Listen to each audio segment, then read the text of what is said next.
برادران اسلام، میں نے آپ کے سامنے قرآن مجید کی چند آیات مبارکہ اور چند احادیث مبارکہ تلاوت کی ہیں۔ آج کا ہمارا جمعۃ المبارک کا جو عنوان ہے وہ فضائل اور مسائل رمضان۔ اسلامی سال کا یہ 9واں مہینہ ہے۔ رمضان المبارک اللہ تبارک و تعالیٰ کی ذات کا مہینہ ہے۔ باقی مہینے بھی اللہ تبارک و تعالیٰ کی یہی ہے، لیکن رمضان المبارک اس کے بارے میں اللہ کے نبی صلی اللہ علیہ وآلہ وسلم نے فرمایا یہ مہینہ میرا مہینہ ہے۔ اللہ تبارک و تعالیٰ کی ذات نے تقریباً 18,000 مخلوقات کو پیدا کیا ہے، جن میں سے سب سے افضل اعلیٰ جس کو سب سے بڑا مقام حاصل ہے وہ انسان کو اللہ نے یہ مقام حاصل کیا ہے۔ سب سے افضل جو مخلوق اللہ کی پیدا کی ہوئی وہ انسان ہے۔ پھر اللہ تبارک و تعالیٰ کی ذات نے اس انسان کے اندر 2 صلاحیتوں کو رکھا ہے، نیکی کی صلاحیت کو بھی اور گناہ کی صلاحیت کو بھی اللہ نے رکھا ہے۔ اگر انسان گناہ کرتا ہے تو اللہ نے اس کو بتا دیا کہ تو گناہ کرے گا تو اس کی سزا کیا ہے۔ اگر انسان اللہ کے حکم کی فرمانبرداری کر رہا ہے، اطاعت کر رہا ہے، تو اللہ نے بتا دیا کہ اس کا آپ کو صلہ کیا ملے گا۔ یہ رمضان المبارک کا جو مہینہ ہے یہ ہمارے لیے ایک پریکٹس کا مہینہ ہے کہ ہم نے سال کے باقی 11 مہینے کس طریقے پر گزارنے ہیں، ان کے اندر ہم نے کیسے زندگی بسر کرنی ہے، تو اللہ نے ہمیں یہ رمضان کا مہینہ عطا کیا ہے۔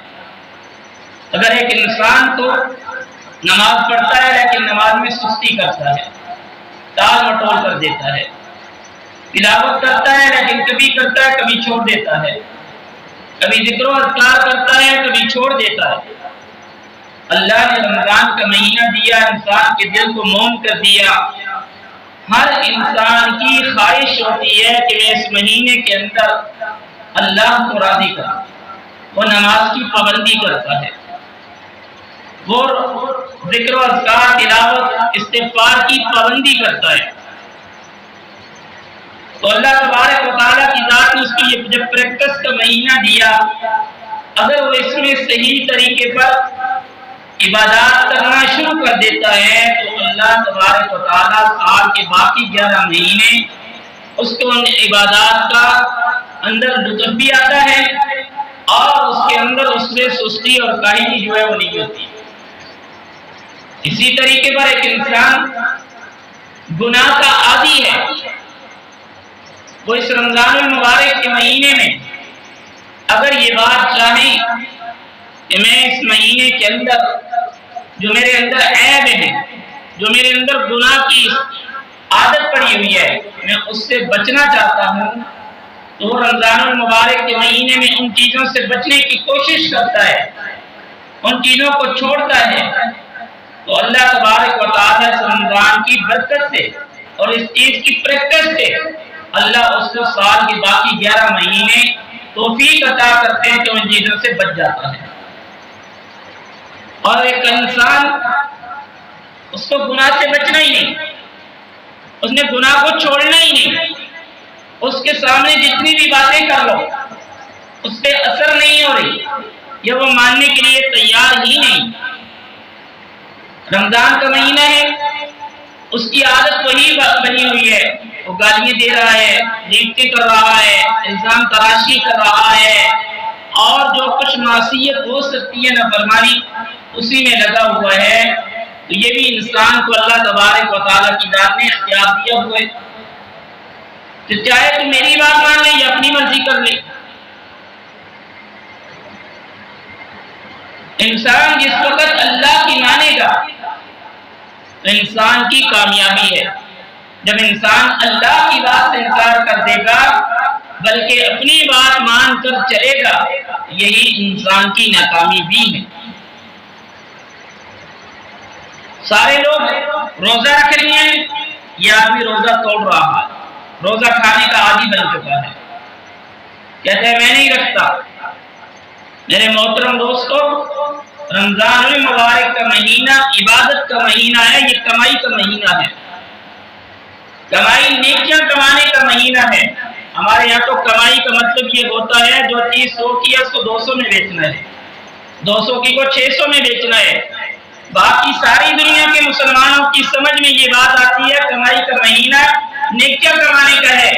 ہمارے ملک کے اندر سب کو یہ بات اس طرح سمجھ آتی ہے کہ کمائی کا مہینہ پیسے کمانے کا ہے، ہر چیز ڈبل ٹرپل لگا کے.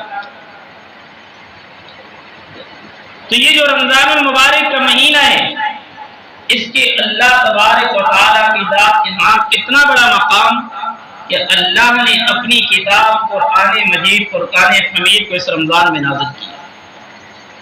اتنا بڑا اس کا مقام ہے. شہر رمضان الذی انزل فیہ القرآن کہ ہم نے رمضان المبارک کے مہینے میں اس قرآن کو نازل کیا. نازل کرنے کی وجہ بھی بتا دی، ہدی للناس، لوگوں کے لیے ہدایت کے لیے، لوگوں کو سیدھے راستے کے لیے. اب ایک انسان کے لیے اللہ کا قرآن نازل ہو چکا ہدایت کے لیے، اس کے باوجود وہ انسان کتنا بد نصیب ہوگا جس کے سامنے ہدایت آ چکی، جس کے سامنے سیدھا راستہ آ چکا، وہ پھر بھی اس کا انکار کر رہا ہے. یہ انسان کی اپنی بدبختی ہے. اما ہدیناہ السبیل اما شاکرا و اما کفورا. انسان کے اللہ تبارک و تعالیٰ کی ذات نے دونوں راستوں کی طرف رہنمائی کر دی. یہ شکر والا ہے، یہ انکار والا ہے، یہ سیدھا ہے، یہ غلط ہے. یہ انسان کو اللہ تبارک و تعالیٰ نے عقل اور شعور دے دیا. یہ اب انسان تک ہے کہ وہ اس راستے کو اختیار کرتا ہے. تو رمضان المبارک کے مہینے کے بارے میں اللہ کے نبی صلی اللہ علیہ وآلہ وسلم کی بے شمار احادیث مبارکہ، بے شمار. اللہ کے نبی صلی اللہ علیہ وآلہ وسلم رمضان المبارک کے آخری شعبان کے آخری جمعۃ المبارک پر ارشاد فرماتے کہ اے مسلمانوں، تم پر ایک بہت بڑا رحمت والا مہینہ نازل ہو رہا ہے، بہت بڑا عظمتوں والا مہینہ آ رہا ہے. تو یہ رمضان کا مہینہ آ چکا ہے ہم پہ، اس کی قدردانی کیجیے. اور اللہ کے نبی صلی اللہ علیہ وآلہ وسلم نے منبر پہ تشریف فرما ہوئے تو آپ نے فرمایا آمین. جب دوسری سیڑھی پہ قدم رکھا پھر بھی فرمایا آمین، تیسری پہ رکھا پھر بھی فرمایا آمین. جب اللہ کے نبی صلی اللہ علیہ وآلہ وسلم اترے، صحابہ نے پوچھا اللہ کے نبی یہ آج خلاف عادت کی آپ نے آمین آمین کیوں کہا؟ تو اللہ کے نبی نے فرمایا جب میں نے پہلی سیڑھی پہ قدم رکھا تو جبریل امین میرے پاس ہے. 3 بددعائیں 3 شخصوں کو دی. فرمایا ایک وہ شخص جس کے سامنے، جس کی زندگی میں رمضان کا مہینہ آیا ہو اور اس نے اپنی بخشش نہ کروائی ہو وہ ہلاک ہو جائے. تو میں نے کہا آمین. پہلی بات جبریل امین کی بددعا، پھر رسول اللہ صلی اللہ علیہ وآلہ وسلم کی آمین. ہر انسان کو سوچنا چاہیے کہ اس شخص کی بدبختی اور اس شخص کی ہلاکت میں کیسے شک ہو سکتا ہے. یہ رمضان کا مہینہ بخشش اور مغفرت کا مہینہ ہے. اس میں انسان نے اپنے آپ کو اللہ تبارک و تعالیٰ کی ذات سے اپنے گناہوں کو بخشوانا ہے، اپنی مغفرت کا اعلان کروانا ہے. رمضان کے 3 عشرے ہیں. پہلے 10 دن رحمت کے، یہ جو ابھی دن چل رہے ہیں یہ رحمت کے ہیں. کثرت کے ساتھ اللہ کے نبی صلی اللہ علیہ وآلہ وسلم اس مہینے میں یہ ورد کرتے تھے رب اغفر وارحم وانت خیر الراحمین. اے اللہ آپ معاف کریں، بے شک آپ بہت ہی زیادہ معاف کرنے والے اور بہت ہی زیادہ رحم کرنے والے. یہ پہلا رحمت کا حصہ ہے. اس میں کثرت کے ساتھ اللہ کی رحمت کے طلبگار بن کے اللہ تبارک و تعالیٰ کی ذات سے اس کی رحمت کا سوال کیا جائے. اور دوسرا اللہ کے نبی صلی اللہ علیہ وآلہ وسلم نے فرمایا کہ مجھے 5 چیزیں ایسی عطا کی گئی ہیں جو مجھ سے پہلے کسی نبی کو اللہ نے یہ عطا نہیں کی تھی۔ 5 چیزیں فرمایا، رمضان کی جب پہلی رات ہوتی ہے اللہ تبارک و تعالیٰ کی ذات رحمت کی نظر سے دنیا پر نظر دوڑاتے ہیں، اور جس کو دیکھ لیتے ہیں اللہ اس کی بخشش کر دیتے ہیں، اور جس کو اللہ ایک مرتبہ رحمت کی نظر سے دیکھ لے کیسے ممکن ہے اللہ اس کو کبھی عذاب دے گا؟ جس کو اللہ رحمت کی نظر سے دیکھ لے۔ اور دوسرا فرمایا کہ شام کے وقت جب انسان روزے کی حالت میں ہوتا ہے اس کے منہ سے بو آ رہی ہوتی ہے، فرمایا اللہ کے نبی نے، اللہ فرماتے ہیں مجھے یہ خوشبو سے بھی زیادہ اس کی بو جو ہے نا، یہ جو اس کے منہ سے آ رہی ہے یہ مجھے زیادہ عزیز ہے۔ جب انسان کے منہ سے بدبو آ رہی ہوتی ہے روزے کی حالت میں، اللہ فرما رہے ہیں یہ مجھے خوشبو سے بھی زیادہ پسندیدہ ہے۔ اللہ کو اتنا یہ مہینہ اتنا زیادہ پیارا ہے، اور فرمایا روزانہ رات کو فرشتے، روزانہ رات کو روزے داروں کے لیے فرشتے ان کے لیے مغفرت کی دعائیں کرتے ہیں۔ روزے دار کے لیے روزانہ رات کو اللہ کی نورانی مخلوق فرشتے جو ہے وہ ان کے لیے مغفرت کی دعا کرتے ہیں۔ اور چوتھی فرمایا روزانہ اللہ تبارک و تعالیٰ کی ذات جنت کو یہ بات کہتے ہیں کہ اے جنت تو مزین ہو جا، منور ہو جا، تیار ہو جا، تیرے پاس میرے روزہ دار آئیں گے۔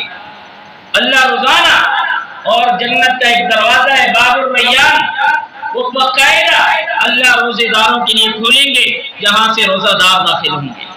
اور 5واں رمضان کی آخری رات جو عید کی رات ہوتی ہے، جن لوگوں نے روزے رکھے ہوئے ہوتے ہیں، جنہوں نے عبادات کی ہوتی ہیں، اللہ اس رمضان کی برکت سے سب کے گناہوں کو معاف کر دیتے ہیں، اور اللہ تبارک و تعالیٰ سب کی بخشش کا عام اعلان کر دیتے ہیں کہ اے لوگوں، ان لوگوں نے، ان بندوں اور بندیوں نے میرے حکم کی تعمیل کی ہے، میں اللہ نے ان سب کی بخشش اور مغفرت کا اعلان کر دیا۔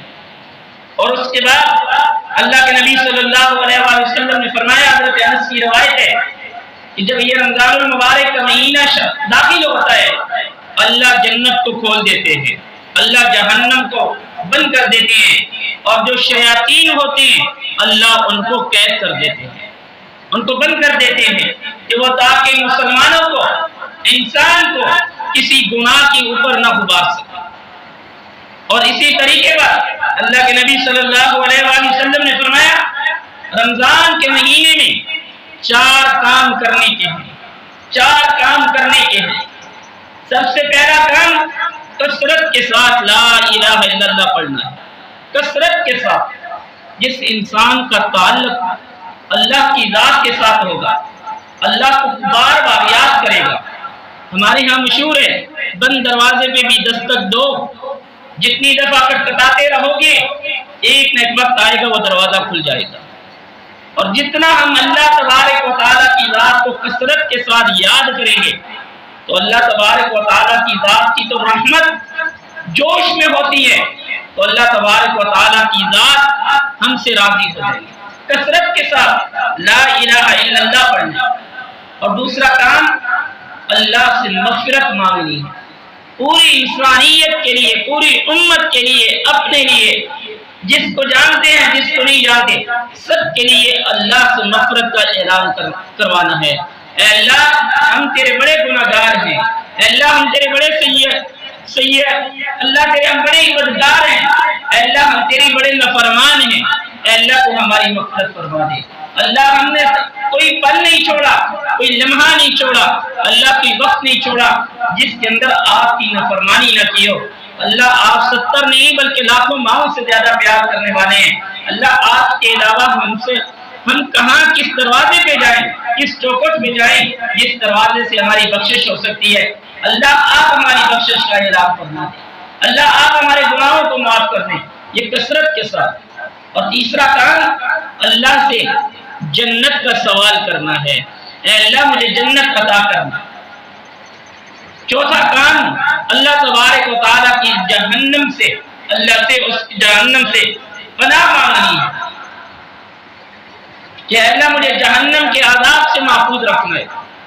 اور روزے کی حالت کے اندر جو ہم سال کے 11 مہینے باقی جن لغویات میں جن چیزوں میں پڑے ہوئے ہوتے ہیں، خود انسان نے کوشش کرنی ہے کہ میں کسی کی غیبت نہ کروں، میں جھوٹ نہ بولوں، میں اپنے کام کوتاہی کے اندر کوتاہی نہ کروں، میرے سے وہ گناہ نہ ہو جس سے میرا رب اس نعمت کو کہیں چھین نہ دے۔ ان چیزوں سے اجتناب کرنا ہے، دور ہونا ہے، اور روزے کی برکات اللہ خود عطا کریں گے۔ میں اور آپ سب مسلمان ہیں، ہم روزے کی حالت میں اس وقت جب روزہ نہیں تھا ہم سب کو بھوک پیاس ستا رہی ہوتی ہے، یہ حقیقت بات ہے۔ ہم سب کو بھوک نے پکڑا ہوا ہوتا ہے، ہم سب کو پیاس نے پکڑا ہوا ہوتا ہے، ہم سب کو تھکاوٹ نے پکڑا ہوا ہوتا ہے۔ خدا کی ذات گواہ ہے کہ روزے کی برکات یہ ہیں کہ کسی ایک کو بھی بھوک کا احساس تک بھی نہیں ہوتا۔ یہ روزے کی برکت ہے، انسان کو اللہ خود چستی عطا کرتے ہیں۔ یہ روزے کی برکات ہے، انسان کو اللہ صحت عطا فرماتے ہیں۔ وجہ روزہ اللہ فرما رہے ہیں یہ میرے لیے ہے، اس کا اجر بھی میں عطا کروں گا۔ ابھی تو موسم اتنا پیارا، صحابہ اکرام رضوان اللہ علیہم اجمعین جنگ بدر کا میدان، اتنی سخت گرمی، روزے کی حالت میں میدان جہاد کے اندر حضرت علی المرتضیٰ رضی اللہ تعالیٰ عنہ کو فرماتے ہیں مجھے سب سے زیادہ عزیز یہ ہے لمبے لمبے دن ہو، گرمی کے دن ہو اور میں روزے کی حالت میں۔ ہمارے یہاں تو اس وقت ایسا موسم بھی نہیں، اور کتنا بدنصیب انسان وہ ہوگا جس نے رمضان کے مہینے کے روزے نہ رکھے اور اس کے چہرے کے اوپر نحوست اور نجاست ٹپک رہی ہوگی جس نے رمضان کے مہینے کے روزے نہ رکھے اور روزہ رکھ کر پھر اس کو افطار کرنا۔ اللہ کے نبی صلی اللہ علیہ وآلہ وسلم نے فرمایا جو آدمی کسی روزہ دار کو پانی پلا دے گا کل اللہ قیامت والے دن جنت میں اس کو حوض کوثر کا پانی پلائیں گے، اور فرمایا اس حوض کوثر کے پانی کی خاصیت یہ ہوگی کہ ایک مرتبہ جب وہ پی لے گا کبھی اس کو پیاس نہیں لگے گی۔ یہ ہے روزے کی فضیلت۔ اور اللہ کے نبی صلی اللہ علیہ وآلہ وسلم نے فرمایا تم میں سے جو آدمی استطاعت رکھتا ہو وہ روزے دار کو روزہ افطار کروا دے۔ جب روزہ افطار کروائے گا اللہ اس کو اتنا ہی اجر عطا کریں گے، اتنا ہی اجر عطا کریں گے جتنا روزہ رکھنے والے کو اجر ہوا۔ صحابہ نے عرض کی اللہ کے نبی ہم میں سے ہر آدمی اتنی استطاعت کہاں رکھتا ہے کہ ہم ہر آدمی کو یا روزانہ کسی کو روزہ افطار کروا دیں۔ اللہ کے نبی صلی اللہ علیہ وآلہ وسلم کی رحمت دیکھو، کتنا رحمت للعالمین پیغمبر اللہ نے ہمیں عطا کیا۔ فرمایا کہ یہ نہیں کہ پیٹ بھر کے کھانا کھلانا مقصود ہے، فرمایا ایک کھجور بھی اگر دے دی اللہ اس کے بدلے میں اتنا بڑا اجر عطا کرے گا، ایک کھجور۔ اور اسی طریقے پر رمضان المبارک کے مہینے میں اللہ تبارک و تعالی نے دن کا روزہ فرض اور رات کا قیام یہ سنت قرار دیا۔ رات کے قیام کا مطلب تراویح کی نماز ہے، تراویح پڑھی جائے اور صبح اور شام سحری اور افطاری کے اندر اللہ سے دعا کا اہتمام کیا جائے۔ ہم سحری میں ویسے بھی اٹھتے ہیں 5-10 منٹ پہلے اٹھ کے 2 رکعتیں 4 رکعتیں تہجد کی نماز کی پڑھ لیں، اور نماز پڑھ کے اس وقت اللہ تبارک و تعالیٰ کی ذات سے براہ راست اس وقت اللہ اپنی شان کے مطابق آسمانی دنیا کی طرف متوجہ ہو کر کے اعلان کرتے ہیں کوئی مجھ سے مانگنے والا میں اس کو عطا کروں۔ اور یہ دعا ایک ایسی عبادت ہے اس میں بندہ اور بندے کا رب ہوتا ہے، تیسرا آدمی کوئی شریک نہیں ہوتا، اور رب کی ذات کسی کو بتاتا بھی نہیں کہ اس بندے نے مجھ سے یہ مانگا ہے۔ اور حدیث میں آتا ہے کہ دنیا والوں سے مانگو تو وہ دنیا والے ناراض ہوتے ہیں، رب سے نہ مانگو رب تب ناراض ہوتا ہے۔ اور حدیث شریف کے اندر آتا ہے اللہ کے نبی صلی اللہ علیہ وآلہ وسلم نے فرمایا افطاری کے ٹائم میں ہر آدمی کی ایک دعا اللہ جائز حاجت کو پوری کرتے ہیں، اور افطاری کے وقت میں ہمارے نبی کریم صلی اللہ علیہ وآلہ وسلم اور ایک تسلسل کے ساتھ یہ بات چلی آئی ہے کہ مسلسل جن تم اللہ سے دعا مانگتے تھے، اور اللہ کے نبی نے خود فرمایا الدعاء مخ العبادہ، دعا تو عبادت کا مغز ہے۔ دوسری حدیث میں فرمایا دعا خود ایک مستقل عبادت ہے، اس لیے کثرت کے ساتھ اللہ تبارک و تعالیٰ کی ذات سے دعا کرنی ہے۔ اپنے لیے، اپنے گھر والوں کے لیے، پوری انسانیت کے لیے، پوری امت کے لیے یہ مہینہ ہی دعاؤں کا ہے، یہ مہینہ عبادت کا ہے۔ اپنی ذکر و اذکار کے اندر اضافہ، اپنی تلاوت کے اندر اضافہ، اسی طریقے سے نوافل کا اہتمام، فرائض جماعت کے ساتھ، رات کو قیام تراویح کا، دن کے اندر روزہ۔ یہ جو روزہ ہے، اللہ کے نبی صلی اللہ علیہ وآلہ وسلم نے فرمایا للصائم فرحتان، روزہ دار کے لیے دو خوشیاں ہیں۔ عند افطاری، پہلی خوشی افطار کے وقت ہے، سارے دن اس کو بھوک اور پیاس لگی ہوئی ہوگی، لیکن وہ رب کی ذات کے ڈر کے خوف کی وجہ سے کہ میں مسلمان ہوں، میرا رب مجھے دیکھ رہا ہے اگر میں نے روزہ توڑ دیا۔ اور جس وقت شام کے وقت افطار کرتا ہے، اس کی سارے دن کی تھکاوٹ، پیاس، بھوک ختم ہو جاتی ہے۔ فرمایا ایک خوشی تو اس کو اس وقت ہوگی، اور دوسری خوشی اس کو اس وقت ہوگی جب وہ اپنے رب کی ذات کے ساتھ جا کے ملاقات کرے گا۔ اور اللہ کے نبی نے فرمایا الصوم لی، روزہ میرے لیے ہے، وانا اجزا بہ، اور اس کا اجر بھی میں عطا کروں گا۔ اور اللہ کے نبی صلی اللہ علیہ وآلہ وسلم نے فرمایا من صام رمضان ایمانا و احتسابا غفر له ما تقدم من ذنبه، جس آدمی نے رمضان کے مہینے میں ایمان اور ثواب کی نیت سے روزے رکھے، اللہ اس کے گناہوں کو معاف کر دے۔ تو میرے محترم دوستو، یہ مہینہ آ چکا ہے، اس کا حق یہی ہے کہ ہم اس کو اس طریقے پر گزاریں جس طریقے پر اس مہینے کا تقاضا ہے۔ روزوں کی پابندی ہو، ذکر و اذکار کی پابندی ہو، تلاوت کی پابندی ہو، اور صدقات و خیرات کی پابندی ہو۔ اللہ نے استطاعت دی ہے۔ اللہ کے نبی صلی اللہ علیہ وآلہ وسلم کے بارے میں آتا ہے کہ جب رمضان کا مہینہ آتا تھا، آپ کی سخاوت اتنی تیز ہو جاتی تھی، اتنی زیادہ ہو جاتی تھی، جیسے تیز ترین ہوا چلتی ہے، اس کے سامنے جو کچھ بھی آتا ہے اس سب کو اڑا کے چلی جاتی ہے۔ فرمایا اللہ کے نبی کی سخاوت اتنی زیادہ ہو جاتی تھی، اللہ کے نبی کے پاس جو بھی آتا اللہ کے نبی اس کو آگے صدقہ کر دیتے تھے۔ یہ امت کے لیے بھی پیغام ہے، اور روزے دار کو افطار کروانا یہ ایک مستقل عبادت ہے، یہ ایک مستقل ثواب ہے۔ اور وہ انسان کتنا بڑا بد نصیب ہوگا، کتنا بڑا محروم ہوگا کہ جس نے رمضان کا مہینہ پا کر اپنی بخشت اور اپنی مغفرت کا اعلان نہیں کروا سکا۔ ہم سب مسلمان ہیں، ہم سب کے لیے لازم ہے ہم اپنے لیے، دوسروں کے لیے، ساری انسانیت کے لیے دعا کریں کہ اللہ تبارک و تعالیٰ کی ذات ہم سب کو اس رمضان المبارک کی وہ جو رحمتیں ہیں، وہ جو برکتیں ہیں، جو اللہ کی تبارک و تعالیٰ کی طرف سے عنایتیں ہیں، وہ اللہ ہم سب کو عطا فرمائے۔ وآخر دعوانا ان الحمدللہ۔